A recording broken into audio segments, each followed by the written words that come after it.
यानी कि पर्यावरण अध्ययन, unit 6 global environmental issues and policy यानी कि वैश्विक पर्यावरणीय मुद्दे। इस चैप्टर में हम क्लाइमेट चेंज, ग्लोबल वार्मिंग यानी कि जलवायु परिवर्तन, ओजोन में कमी, अम्लीय वर्षा तथा अंतरराष्ट्रीय एग्रीमेंट और प्रोग्राम पर्यावरण के ऊपर और साथ ही भारत के पर्यावरण कानूनों की चर्चा करेंगे। इस चैप्टर को हमने 3 भाग में बांटा है। पहले वीडियो में हम समझेंगे जलवायु परिवर्तन, ओजोन परत में क्षरण और अम्लीय वर्षा। अगले टॉपिक को आप नेक्स्ट वीडियो में समझ सकते हैं। तो जलवायु परिवर्तन क्या है? आजकल जलवायु परिवर्तन बहुत तेजी से फैल रहा है। पृथ्वी का तापमान निरंतर बढ़ता ही जा रहा है। तो पृथ्वी के तापमान बढ़ने की प्रक्रिया को हम जलवायु परिवर्तन से जोड़ते हैं और ग्लोबल वार्मिंग से जोड़ते हैं। तो जलवायु किसी क्षेत्र विशेष की औसत दशाएं हैं। यह उस क्षेत्र के मौसम में सामान्य परिवर्तन, दशाएं और ऋतुओं के चक्र की दिशाओं का योग है। जब हम इन सारी दशाओं को करीब 10 वर्षों से अधिक की औसत पर देखते हैं तो वो जलवायु कहलाया जाता है। पृथ्वी का इतिहास बहुत ही पुराना है। हमारी पृथ्वी मिलियन ईयर्स पुरानी है और इस समय काल को अगर हम देखें तो कई बार पृथ्वी का तापमान बहुत कम हुआ है। इनफैक्ट आइस एज भी हुआ है और कई बार तापमान में वृद्धि देखी गई है।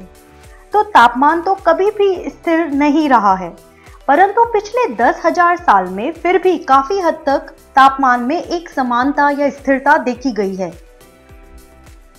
तो ये जो स्थिरता है, इसके अनुसार पिछले 10,000 वर्षों में सिर्फ 0.5 या 1 डिग्री सेल्सियस का फर्क आता था तापमान में, और वो भी 100-200 सालों के बाद। परंतु आजकल मानव के द्वारा हुए जा रहे प्रकृति पर विनाश के कारण तथा वृक्षों की कटाई, ईंधनों का अत्यधिक प्रयोग होने के कारण यह देखा जा रहा है कि तापमान बहुत तेज गति से बढ़ रहा है। विश्व में IPCC यानी कि inter governmental panel on climate change एक संस्थान है जो तापमान को और जलवायु परिवर्तन को रिकॉर्ड करके रखते हैं। IPCC के अनुसार 1960 से लेकर अब तक तापमान निरंतर बढ़ रहा है और ऐसा अनुमान है कि आने वाले वर्षों में करीब 2060 तक तापमान में वृद्धि 2 डिग्री सेल्सियस के हिसाब से होगी। तो अधिक तापमान बढ़ने से बहुत सारे पृथ्वी पर संकट मंडरा रहे हैं। अगर तापमान बढ़ता है तो ज्यादा असर इसका ध्रुवीय इलाकों पर होगा, यानी कि नॉर्थ पोल और साउथ पोल पर होगा। ऐसा माना जाता है कि तापमान की वृद्धि से ये ध्रुवीय इलाके में जो बर्फ है वो पिघल जाएगी और समुद्रों में पानी का स्तर बढ़ जाएगा। यही नहीं, तापमान के वृद्धि होने से जो ओशन करंट्स हैं, साथ ही साथ वायु की जो गति है वो भी प्रभावित होगी। तो हम सिंपल कह सकते हैं कि अगर तापमान पृथ्वी का बढ़ा तो उससे मौसम पर, जलवायु परिवर्तन, ओशन के पानी पर और वायु चक्र पर, यानी कि सभी मौसम के चीजों पर असर पड़ेगा। अब जलवायु परिवर्तन होता क्यों है? तो पृथ्वी पे सूरज की किरणें निरंतर पड़ती हैं और काफी हद तक वापस भी लौट जाती हैं। पृथ्वी पर कुछ जो हमारा ट्रोपोस्फियर है, यानी कि जो शोभ मंडल है, उसमें chlorofluorocarbon, methane, nitrous oxide, carbon dioxide और वाटर वेपर नाम की हरित गैसें पाई जाती हैं। ये हरित गैस ही हैं जिनकी वजह से जो प्रजातियां उत्पन्न हो पाई हैं, क्योंकि ये जो हरित गैस है वो काफी हद तक सूरज की किरणों को सोख लेती हैं और धरती का तापमान ठीक स्तर पर आ पाया। अगर ये गैस ना होती तो धरती का तापमान -18 डिग्री तक होता और उसमें कोई भी जीवन मुमकिन न था। तो इन गैसों का होना जरूरी है परंतु आजकल समस्या इसलिए उत्पन्न हुई है क्योंकि ये गैस यानी कि carbon dioxide, methane, chlorofluorocarbon, nitrous oxide और वाटर वेपर अत्यधिक मात्रा में बढ़ गई हैं। तो जैसे जैसे इंसानों ने वाहन और ईंधन का प्रयोग किया, साथ ही पेड़ों को काटा और कारखाने लगाए, उन सभी कारणों से ये गैसेस जो हरित गैसेस हैं वो बहुत ज्यादा पृथ्वी पर बढ़ गई है। अगर ये गैस बढ़ जाती हैं, जैसा कि अभी की सिचुएशन है, तो सूरज की किरणें और अत्यधिक शोभमंडल में बढ़ जाएंगी या ट्रोपोस्फियर में बढ़ जाएंगी, और यही कारण होता है कि पूरी पृथ्वी का तापमान निरंतर बढ़ता ही जा रहा है, और इसी प्रक्रिया को हम ग्लोबल वार्मिंग बोलते हैं। हरित गैस अनेक प्रकार की हैं, जैसे कि कार्बन डाइऑक्साइड। कार्बन डाइऑक्साइड जलवायु परिवर्तन में करीब 55% का योगदान देती है, और कार्बन डाइऑक्साइड के बढ़ने की वजह है ईंधन का प्रयोग, जंगलों की कटाई। अगर कार्बन डाइऑक्साइड पर्यावरण में आती है तो ये 500 साल तक हमारे पर्यावरण में उपस्थित हो सकती है। इसी कारण कार्बन डाइऑक्साइड में निरंतर बढ़ोतरी देखी जा रही है। हर साल 1.5 ppm की बढ़ोतरी कार्बन डाइऑक्साइड में देखी जाती है। दूसरी हरित गैस है क्लोरोफ्लोरोकार्बन। क्लोरोफ्लोरोकार्बन हम फ्रिज, रेफ्रिजरेटर्स में बहुत अत्यधिक इस्तेमाल करते रहे हैं। ये गैस ग्लोबल वार्मिंग यानी कि जलवायु परिवर्तन में करीब 24% तक जिम्मेदार है। अगर ये पर्यावरण में रिलीज हो जाए तो 65 से 110 सालों तक ये पर्यावरण में उपस्थित रह सकती है। हर साल हम क्लोरोफ्लोरोकार्बन में 0.5% की बढ़ोतरी देख रहे हैं। इसके अलावा मीथेन हमारी एक और हरित गैस है। मीथेन 18% जलवायु परिवर्तन में योगदान देती है। यह दलदल, पशुओं के पाचन तंत्र आदि से निकलती है। मीथेन लगभग 7 से 10 साल तक पर्यावरण में उपस्थित रह सकती है, और मीथेन की बढ़ने की दर है 1%। नाइट्रस ऑक्साइड भी एक हरित गैस है, जिसका योगदान जलवायु परिवर्तन में 6% है। नाइट्रस ऑक्साइड के निकलने का कारण है ईंधन और नाइट्रोजन पे बने उर्वरक। अगर ये गैस पर्यावरण में जाती है तो करीब 140 से 190 साल तक रह सकती है। हर साल 0.5% की बढ़ोतरी नाइट्रस ऑक्साइड में देखी जा रही है। भूमंडलीय तापमान बढ़ रहा है, और यह सीधा प्रभाव है, तापमान बढ़ने का सीधा प्रभाव हम जोड़ सकते हैं जलवायु परिवर्तन से। तो भूमंडलीय तापमान बढ़ने से अनेक संकट उत्पन्न होते हैं, क्योंकि अगर धरती का तापमान बढ़ जाएगा तो पूरा का पूरा ओशन का पानी और वायु चक्र इत्यादि पर बहुत बुरा असर पड़ सकता है। जलवायु परिवर्तन का एक और प्रभाव महासागरों के जल स्तर में वृद्धि के रूप में देखा जा रहा है।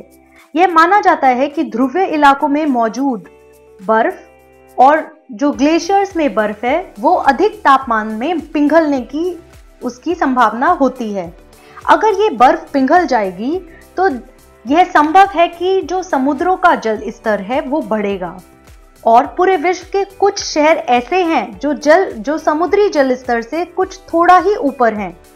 तो अगर जल स्तर बढ़ेगा तो ऐसे शहरों की, जैसे शंघाई, कायरो, इन सब शहरों के डूबने की भी संभावना बढ़ जाएगी। यह भी अनुमान है कि बांग्लादेश का काफी हिस्सा जलवायु परिवर्तन के कारण डूब सकता है। यही नहीं, हमारे भारत का लक्षद्वीप जो आइलैंड है उसके भी जलवायु परिवर्तन के होने के कारण डूबने की आशंका है। जलवायु परिवर्तन का प्रभाव मनुष्य के स्वास्थ्य पर भी पड़ेगा। देखा जाता है कि तापमान वृद्धि होने के कारण अनेक प्रकार के सूक्ष्म जीव जैसे बैक्टीरिया, वायरस इत्यादि बहुत जल्दी मल्टीप्लाई और बढ़ते हैं। तो अगर पूरी पृथ्वी का तापमान बढ़ेगा तो यह संभव है कि मनुष्य अनेक स्वास्थ्य बीमारियां और अनेक समस्याओं को झेलने पर मजबूर हो जाएगा। वैज्ञानिकों का अनुमान है कि जलवायु परिवर्तन होने के कारण अनेक बीमारी जैसे मलेरिया, फिलेरियोसिस, शिस्टोस्टोमियासिस इत्यादि ज्यादा होनी शुरू हो जाएगी। जलवायु का प्रभाव खेती पर भी पड़ेगा। कुछ वैज्ञानिकों का मानना है कि खेती पर एक अच्छा प्रभाव जलवायु परिवर्तन की वजह से होगा, और वो इसलिए क्योंकि जलवायु परिवर्तन करने वाली प्रमुख गैस है कार्बन डाइऑक्साइड। ये गैस प्रकाश संश्लेषण यानी कि फोटोसिंथेसिस क्रिया के लिए भी बहुत महत्वपूर्ण है। तो जितनी ज्यादा कार्बन डाइऑक्साइड पर्यावरण में होगी उतना ही पौधे अच्छे से ग्रो कर पाएंगे। परंतु ये कुछ वैज्ञानिकों का विचार है। अन्य वैज्ञानिक यह भी मानते हैं कि तापमान वृद्धि से खेती पर बहुत ज्यादा बुरा असर पड़ेगा, और यह संभव है कि तापमान बढ़ने से पत्तियां ज्यादा जल्दी गल जाएं, सूख जाएं, मिट्टी का जो जल है वो भी ज्यादा आसानी से सूख जाएगा, और अत्यधिक तापमान होने के कारण कीड़े भी फसलों पर ज्यादा लगेंगे। तो कुल मिलाकर कुछ लोग और कुछ वैज्ञानिक मानते हैं कि खेती पर जलवायु परिवर्तन का अच्छा असर होगा, वहीं दूसरी ओर अन्य वैज्ञानिक और शोधकर्ता मानते हैं कि जलवायु परिवर्तन का खेती पर बहुत ही नकारात्मक प्रभाव पड़ेगा। तो इस पर अभी काफी लोग शोध कर रहे हैं कि खेती पर जलवायु परिवर्तन का किस प्रकार असर पड़ेगा। अगर हमें तापमान वृद्धि को रोकना है तो उसका उपाय सीधे हरित गैसों को रोकने से जुड़ा हुआ है। तो हरित गैस जैसे कि carbon dioxide, methane, nitrous oxide, इन सभी को हमें पर्यावरण में आने से रोकना होगा। तो ये हम बिल्कुल कर सकते हैं अगर हम ईंधन की खपत में कमी करें। जो ऊर्जा है उसका अगर हम सही उपयोग करें, क्योंकि काफी सारे ऊर्जा स्रोत हमारे पेड़ों के कटने से होते हैं, जैसे हाइड्रो पावर। तो पानी से जब बिजली बनती है तो उस डैम या बांध को बनाने के लिए अनेक वन काटे जाते हैं। तो अगर ऊर्जा हमें मिल रही है तो उसका हमें सही उपयोग करना चाहिए। ज्यादा से ज्यादा नवीकरणीय ऊर्जा जैसे कि सौर ऊर्जा, वायु ऊर्जा, ज्वार भाटा ऊर्जा इत्यादि का प्रयोग करना चाहिए। जलवायु परिवर्तन से जुड़े हमें कुछ तकनीक मालूम होनी चाहिए जिसके द्वारा हम कृषि का उत्पाद बढ़ा सकें। जनसंख्या वृद्धि पर रोक लगाना भी जरूरी है, क्योंकि जनसंख्या होने के कारण ही अत्यधिक वाहन, अत्यधिक कारखाने खुलते जा रहे हैं, और यही कारण है जलवायु परिवर्तन का। तो हमें जनसंख्या पर रोक लगाना बहुत आवश्यक है। उद्योग और वाहनों में भी कमी होनी चाहिए। CO2 जैसी गैस एब्जॉर्ब करने के लिए, सूखने के लिए हमें अत्यधिक वृक्ष लगाने चाहिए, और काई या शैवाल जैसे जीवों का हमें कार्बन डाइऑक्साइड को कम करने के लिए प्रयोग करना चाहिए। दूसरा महत्वपूर्ण अंतरराष्ट्रीय पर्यावरण का विषय है ओजोन परत में कमी। तो ओजोन पृथ्वी का एक सुरक्षा कवच है। यह कवच स्ट्रेटोस्फीयर यानी कि समताप मंडल में पाया जाता है। इसमें हम देखते हैं कि ये ओजोन होने के कारण अल्ट्रावायलेट या पैराबैंगनी किरणें पृथ्वी पर आने से बच जाती हैं, और हमें इस प्रकार कैंसर या कोई कैटरैक्ट होने से ये ओजोन लेयर बचा लेती है। तो ये ओजोन बनने की प्रक्रिया बहुत ही सरल है। पर्यावरण में पाई जाने वाली ऑक्सीजन यानी कि O2 सूर्य के प्रकाश में ऑक्सीजन अणुओं में टूट जाती है। इनमें से एक ऑक्सीजन का अणु फिर ऑक्सीजन मॉलिक्यूल यानी कि O2 के साथ जुड़ जाता है, और O3 यानी कि ओजोन की यहां पर संरचना हो जाती है। तो जो हमारी ओजोन है उसको नापना भी बहुत आसान है। तो ये हम डॉप्सन स्पेक्ट्रोमीटर नाम के यंत्र से नाप सकते हैं। तो ओजोन परत में ओजोन को हम इस यंत्र से नाप सकते हैं, और ओजोन नापने की जो यूनिट है वो है डॉप्सन। तो लोगों ने पाया है कि ध्रुवीय इलाकों पर यानी कि उत्तर ध्रुव और दक्षिण ध्रुव इलाकों में ओजोन की मात्रा स्ट्रेटोस्फीयर यानी कि समताप मंडल में लगभग 450 डॉप्सन होती है। वहीं इक्वेटर यानी कि भूमध्य रेखा या उष्णकटिबंधीय क्षेत्रों में 250 डॉप्सन ओजोन देखी जाती है। साउथ पोल यानी कि दक्षिण इलाकों में भी 450 डॉप्सन ओजोन पाई जाती है। तो ओजोन के होल को बाद में पता लगाया गया, परंतु हमें यहां पर विशेष रूप से थॉमस मिडग्ली को याद करना है। थॉमस मिडग्ली 1930 के वैज्ञानिक हैं जिन्होंने पता लगाया था कि क्लोरोफ्लोरोकार्बन नाम की गैस हमारे फ्रिज रेफ्रिजरेटर में काफी उपयोग योग्य होगी, और तब से लेकर आज तक क्लोरोफ्लोरोकार्बन का विश्व स्तर पर बहुत ज्यादा प्रयोग होने लगा। फिर डॉक्टर जॉय सी फरमान वो वैज्ञानिक हैं जिन्होंने ओजोन परत के होल को एक्चुअली में नोट किया था। तो ये पहले वैज्ञानिक है जिन्होंने ओजोन डिप्लीशन को बताया था। तो ओजोन को बताने वाले ये वैज्ञानिक यानी कि डॉक्टर जॉय सी फरमान एक ब्रिटिश एंटार्क्टिक सर्वे के कारण एंटार्क्टिक रीजन में गए थे। तो दक्षिण ध्रुवीय इलाकों में वो 1957 से ओजोन को निरंतर रूप से नोट कर रहे थे और नाप रहे थे। तो जब ये अपना शोध कर रहे थे तब इन्होंने पाया कि जो दक्षिण ध्रुवीय इलाका है वहां पर 450 डॉप्सन यूनिट नहीं थी ओजोन की, बल्कि बहुत कम यानी कि सिर्फ 90 डॉप्सन यूनिट बच गई थी। तो इससे साफ था कि ओजोन हमारी पृथ्वी के ऊपर जो समताप मंडल पर ओजोन है वो कम हो रही है, और अगर ये कम हो जाती है तो हम सभी पृथ्वीवासियों को कैंसर और कैटरैक्ट जैसी बीमारियों का सामना करना पड़ सकता है। तो डॉक्टर जॉय सी फरमान की ये खोज बहुत ही महत्वपूर्ण थी।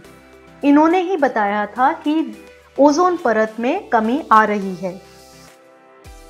फिर रॉलैंड एंड मोलिना ने 1974 में ये बताया कि ओजोन में कमी आने का कारण है क्लोरोफ्लोरोकार्बन।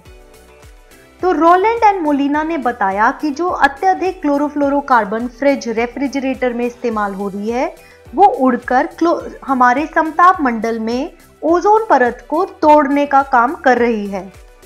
तो ओजोन परत में क्लोरोफ्लोरोकार्बन की क्लोरीन निकलकर ये प्रक्रिया को अंजाम देती है, यानी कि O3 यहाँ पर क्लोरोफ्लोरोकार्बन की क्लोरीन के उपस्थित होने से ऑक्सीजन मॉलिक्यूल और ऑक्सीजन में टूट जाता है और ओजोन परत कमजोर हो जाती है। यह भी पाया गया कि इस ओजोन परत में कमी जो आती है वो हमेशा समर्स के टाइम आती है।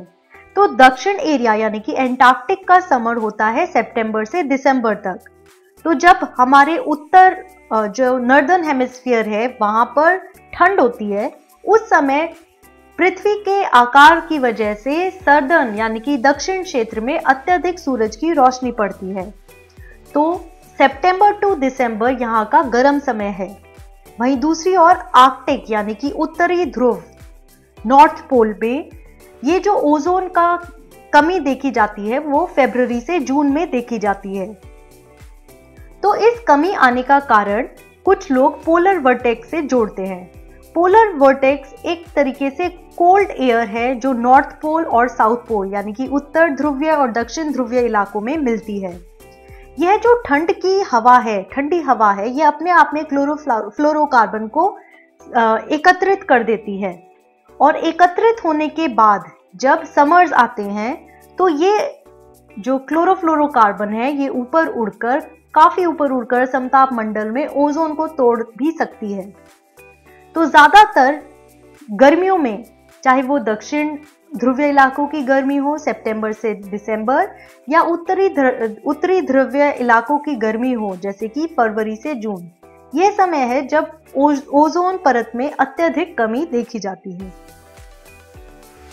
फिर हम ये पाते हैं कि एंटार्क्टिक में समर खत्म होने के बाद नाइट्रोजन डाइऑक्साइड क्लोरीन से रिएक्ट करके ओजोन को तोड़ने से बचा लेती है। ओजोन में अगर कमी आती है तो उसके अत्यधिक बुरे प्रभाव पड़ सकते हैं।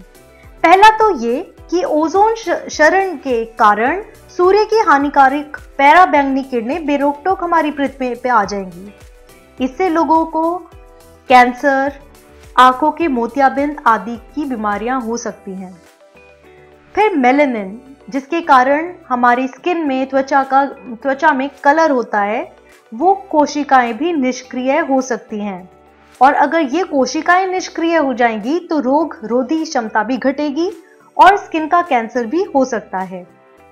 यही नहीं, ओजोन की कमी आने से जलीय जीव जंतुओं पर भी बुरा असर पड़ सकता है।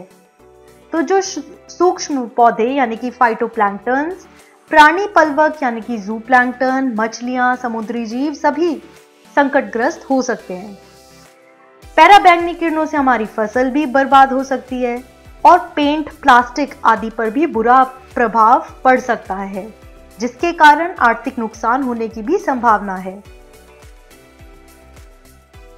इसके बाद अब हम पढ़ते हैं अम्लीय वर्षा।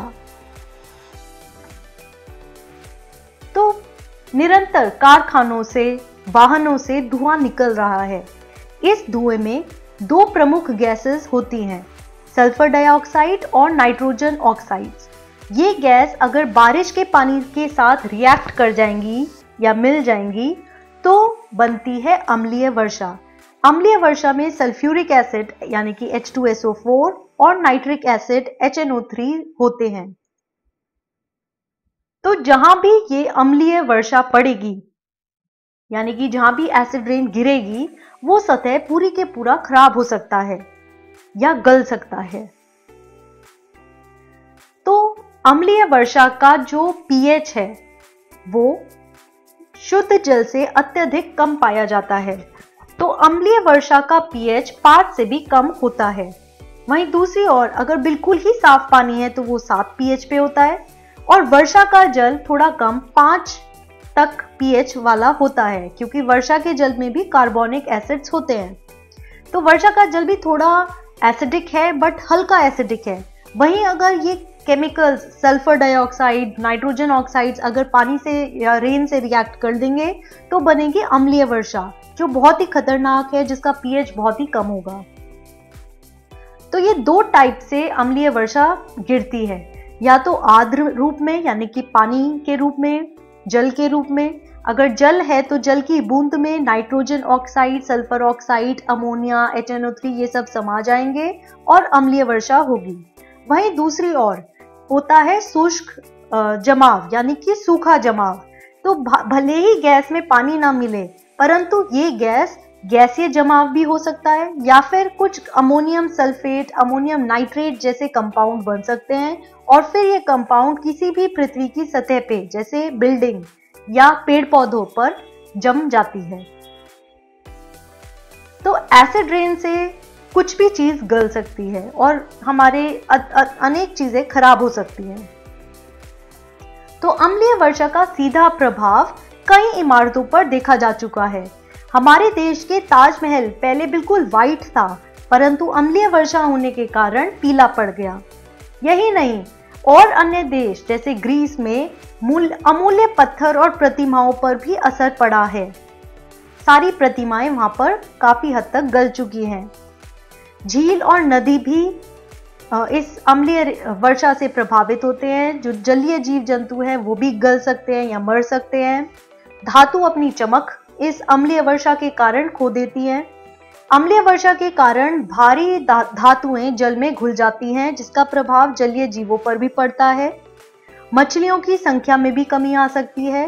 पेड़ों पर प्रतिकूल प्रभाव पड़ता है और अम्लीय वर्षा होने के कारण पेड़ पौधे कमजोर हो जाते हैं और रोगों से लड़ने की अपनी क्षमता खो देते हैं। अम्लीय वर्षा को नियंत्रण करने के लिए जरूरी है कि हम उद्योग और ऊर्जा संयंत्रों को ध्यान से लगाएं और उनसे निकलने वाली हानिकारक गैस जैसे सल्फर डाइऑक्साइड, नाइट्रोजन ऑक्साइड्स को रोकें। अम्लीय वर्षा अगर कहीं होती है तो ये एसिड को हम बेस से न्यूट्रलाइज कर सकते हैं, यानी कि एसिड वाले एरिया में या पानी में हम चूने आदि का प्रयोग करके अम्ल या एसिड का प्रभाव कम कर सकते हैं। फिर पेयजल में कोई एसिड ना आए इसलिए पेयजल सप्लाई के पाइप जो होते हैं उनमें हम एक परत, कोई पॉलीमर की परत लगाकर अम्लीय वर्षा का प्रभाव रोक सकते हैं। तो ये था हमारा आज का टॉपिक। हम अगली वीडियो में डिस्कस करेंगे इस चैप्टर से जुड़े अंतरराष्ट्रीय पर्यावरण समझौते और साथ ही हम डिस्कस करेंगे भारत के पर्यावरण कानून। Thank you.